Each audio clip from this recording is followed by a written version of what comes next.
Пайғамбар саллаллаху алейхи ва саллям айтқан, 4 нәрсенің зикрін күшейткіле деген.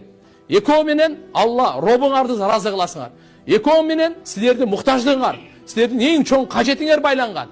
Екеуі менен Алланы разы қыла тұрған, бұл ла илаха иллаллах, анан астағфируллах.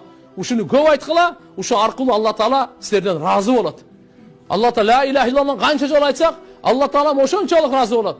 Астағфируллахны қанша жол айтсақ, ошончолық разы болады.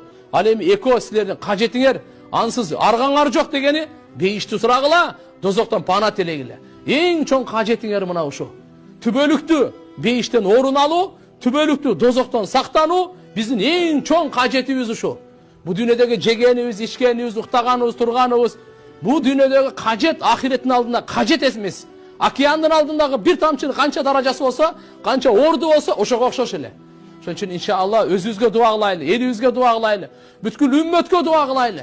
Алла Таалам хидаят берсин, жүрөктөрүн иманга ачсын. Алла Таалам бейиштин жолун көрсөтсүн, шайтандын жолунан сактасын. Алла субханаху ва таала бизди оңдосун, ички дүйнөбүздү тазаласын. Мунафыктыктан, жек көрүүдөн, көрө албастык, текеберлик, ач көздүк деген нерсенин бардыгынан жүрөктү тазалаган Алла Тааладан дуа кылайлы. Дуалар кабыл боло турган. Сөзсүз ар бир мусулман эркектин, аялдын Рамазан айда кайтарымсыз сөз бир дуасы кабыл болот. Калганы дагы боло бересе, бирок бирөөсү сөз болот деген да.